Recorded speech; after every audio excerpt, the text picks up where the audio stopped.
Has it been a while since you've sold a home, or maybe this is your first home sale? This is Jan Parrish with Fabulous Colorado Homes powered by HomeSmart. Today we're going to talk about the 5 do's and don'ts for selling your home. So let's talk about what not to do.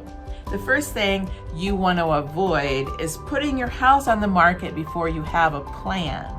You need to have a plan in place of where you're going to live once your house is under contract. The last thing you want to do is have your house be put under contract and then you panic because you don't know where you're going to live next. Let's put the plan in place first. Next, don't change anything in your home. Carpeting, light fixtures, drapes, paint colors, any of that, without talking to your realtor.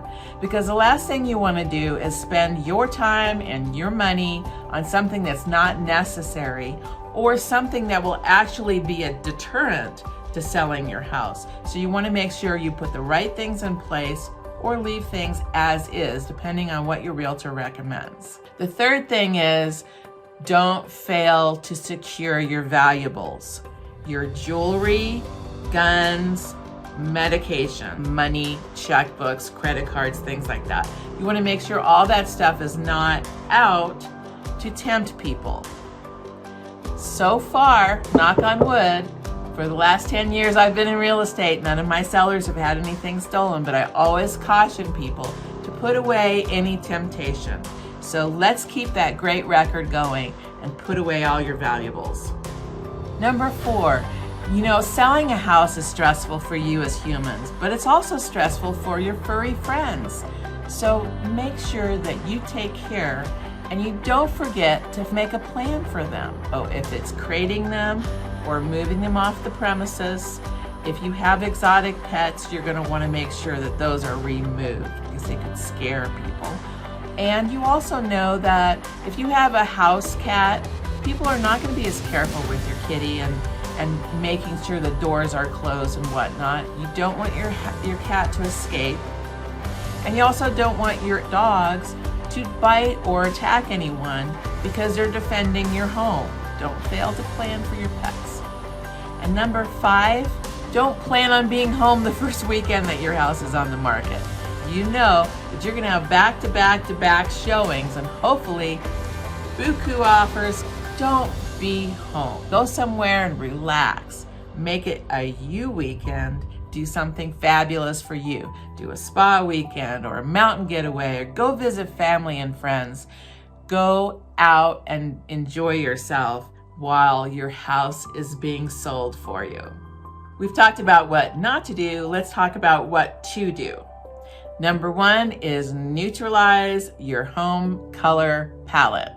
If you have an accent wall, a beautiful purple, blue, green, whatever, you want to de-accent it, make it neutral. You could even have an accent wall with just a little bit darker neutral color, but you don't want a particular color. You want something to be neutral because you don't know what color palette that the buyers are going to have and whether, even if they like the color, if it'll fit in that particular room. Along that same line, you want to depersonalize anything, so you want to remove all your family pictures.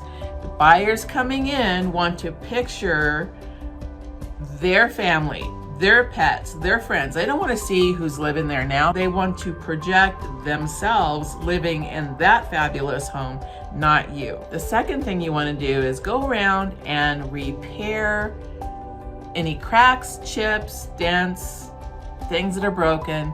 Just tighten up every little thing. If there's a screen that's ripped, replace it. Those are all very simple things that you can do. The third thing is remove the too much. So if you have too much furniture, you have too many collections, you have too many books, too much clothes in the closet, too much of anything needs to be removed.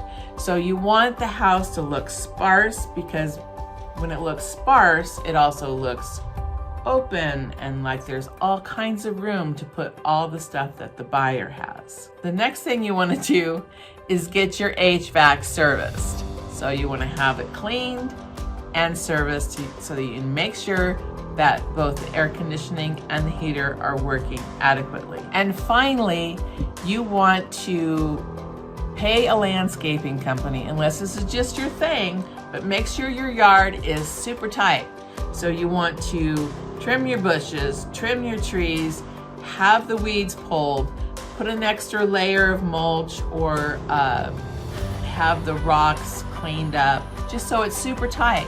And when the people that are pulling up, the first thing they're gonna see is your fabulous yard. So make sure it is fabulous. That's it for today for the 5 do's and don'ts of home selling. This is Jan Parrish. Go forth and be fabulous.